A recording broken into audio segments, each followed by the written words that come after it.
Over the last few months, I've had a large number of messages, comments, emails come in with people asking me about the quality of coaching they are getting and if they should find another gym. And I just tell them point blank, guys, here's what I look for, but really I don't know your coach. I don't know exactly what he's giving you, so I don't want to comment. But today, in this episode, I'm going to actually provide you with a list of things that your coach should be giving you, and if they're not, then yes, as many people are inquiring, it might be time to find a new gym and to find a new coach. So let's roll the intro and dive in to this important information.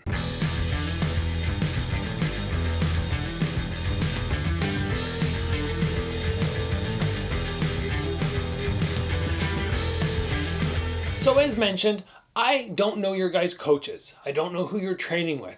Somebody gives me information, they say, oh, I'm not 100% happy with my coach. I can't really tell you to go somewhere else because I don't even know where you're going and if you're going to get better instruction or worse instruction. But I do know throughout the years of all the training I've done, there are some qualities in coaches that I really just love. And then other qualities where I go, this is not a great coach. And I have had to jump from spot to spot occasionally and switch coaches, even though I don't have a set coach anymore and I do a lot of the work myself. I have in the past had coaches and some of the aspects of them were very good, but some I did not love. So I do have experience having to move from place to place. And I want to be crystal clear in this episode. This is not for the super elite fighters out there who are looking for somebody who's going to spend one-on-one time with them. This is more for people who are going to a gym and they're going class structure. If you have somebody who is teaching you, but they have 10, 20, 30 other students that they are instructing, this video is for those guys and what you should be looking for from those coaches. So with that in mind, the very first thing that we should be looking at in a coach is the ability to give you time.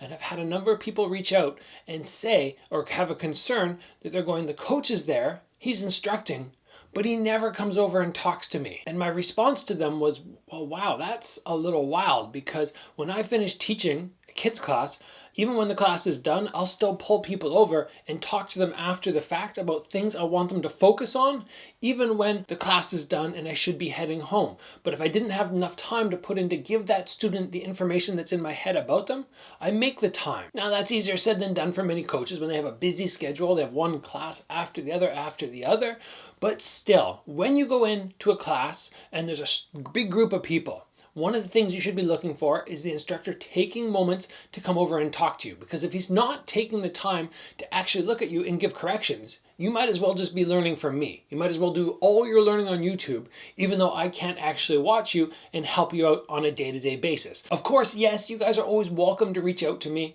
DM me on Instagram or find my email address. You can send me something. You can book a one-on-one consultation with me where we work on things that you might need to actually focus on to improve your striking game. But, on a day-to-day basis, I can't be there for you. And if I can't be there for you, that means your coach should be there for you. So you should be looking for them to give you time. If it's a 60-minute class and there's 30 students, you might only get 15, 20 seconds a couple times through class, but still that's better than nothing. The next thing that we should be looking for is challenges.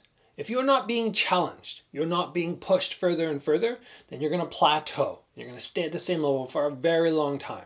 So when you enter a new sport, any striking sport, any martial arts, right away you should be challenged because you're learning something new and that's always difficult.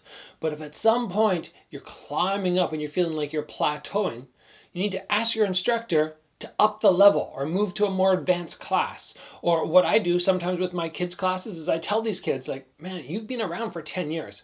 I've really taught you everything I can about techniques. So now we need to move into mindset. We need to move into creativity, how to create something that's going to work for you, that's going to make you improve constantly. Keeping somebody challenged is by no means easy when you start having people reach a high level. But if you ever feel like you're not being challenged, you're not learning new things, that is a big problem. Next up, you should be looking for a coach who is going to critique you. And that, I guess, kind of falls back to the time thing. If they're not giving you time, how can they possibly critique you? But you don't want somebody who just teaches you technique. They come around like, okay, jab, cross, this is what we do, this is how we do it, and they never come around and correct you. You need that criticism Because again, if somebody's not giving you criticism, then you don't know what you're always doing wrong. You don't know how to improve because you can't figure it all out yourself. Of course, everybody likes positive. They want that, loads in their life, but we need people in fight sports who are going to be critical of you and who are going to make sure that you're being upfront, straightforward with you and giving you things you need to work on, or making sure that when you flat out make mistakes, they're calling you on it. The next step for a good coach is encouragement. And I don't just mean them, coming over occasionally and being like, oh, good job, good job. We need something more than that. We need to believe that they really believe in us. And the guys that I have in my corner, I know my brother, Alin Hameljean, my buddy Craig who holds pads, I know they have so much encouragement, so much belief in me that it really spurs me on. It really gives me that extra motivation and belief in myself, which is something that we need. So when you're going in, and even if we're talking about a beginner, you should be getting words of encouragement because critique is important, but without some encouragement, you're going to feel your motivation fall down. So a coach comes over, he criticizes you, but he gives you something that you're good at as well. You want a nice balance of both, so you keep motivation, you're feeling good about yourself, but you're also being honest with yourself with the mistakes that are there. Now, this next point is massive for me. This is something that everybody needs to stop what you're doing and make sure you're listening. And this is the coach having the ability to create a unique game plan for you. Now, when you're not fighting, or if you're not super elite, you might be going, well, what do I need a unique game plan for? It does not matter. But I don't strictly mean in the sense of somebody competing. I mean a coach looking at you and going, normally maybe I teach somebody to fight like this. I teach them lots of hands because that's what I as a coach like. But you look over and you see this guy's not great with his hands, but he's a great kicker. So maybe we're going to get him to stretch his arms out, use a longer guard, maybe a long guard, and we're going to have him kick a lot. Or he sees somebody that's really, really good at hands and he likes kicking and he likes the Muay Thai style, but he can put his pride aside. I think that's what it is a lot of the time. Put his pride aside, say, okay, this style that works for me does not work for you, so I'm going to teach you something different. A good coach should look at each student differently and be teaching each person in a unique way because nobody's the same. And you can't possibly go into a class and teach everybody in the exact same way and expect it to work for everybody. This is where the time comes back in because it takes a lot more time to help people create styles. But if you want a great coach, somebody who's really going above and beyond, somebody who's going to get you to that max ability that you are capable of, you need this in your instructor, in your trainer. And the last thing that I want to talk about today, because believe me, I could go on and on about this. I could do a full hour just talking and talking and talking about this. But the last thing I want to talk about today, keeping this episode somewhat short, is you need a coach who's going to lead by example. So if he's asking certain things of you, he's doing them himself. For instance, and I'm just going to use this as an example right now because it means so much to me. But when I go on fight trips, and again, not most of you guys are fighting, you're not traveling around the world fighting, but it sort of relates in a certain way. I'll explain that in a moment. When I go on fight trips and I'm in the middle of dieting and I'm having to make that sacrifice, I don't want to coach around who's going to eat a bunch of awesome food in front of me. I kind of go, you're not leading by example. You're not leading by the sacrifices that need to be made this week. Now, I know that's on me. I'm the one competing. I understand all that. But my brother, Alin, Craig, when they go and they eat with me, they kind of diet down in the week as well. And the same thing when we're in the gym. If they want hard work out of me, they're not sitting there in a bag being like, watching me on the bag, going harder, harder, harder. They're holding pads.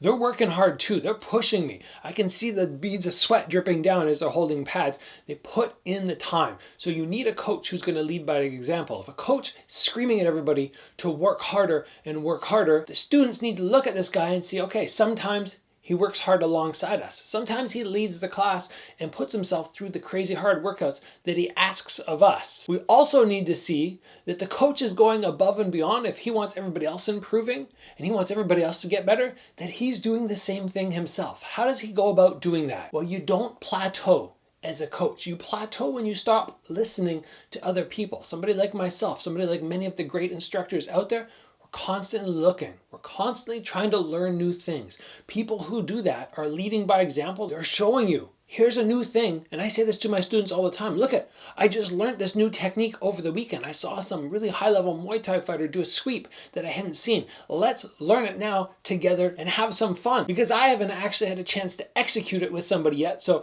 throw this kick at me, I'm gonna figure it out, and then I'll show you guys the details, the little nitty-gritty details that will make this hopefully successful for a couple of you in here. Leading by example is, to me, one of the biggest things. I hate hypocrites. I hate people who tell you to do one thing but then do something else. It's one of my big can't stand it things. So overall, these are what I look for in a coach. These are what I think will give you the best chance of becoming your best version. And if you are looking at changing up gyms and you weren't quite sure, and you went through the list I gave you today and you went, oh shoot, the coach that I have is doing none of these things, well, there's your cue. I hope I helped you. I hope you gave you that motivation to go out and find somewhere else where they are checking off all the boxes that I mentioned today.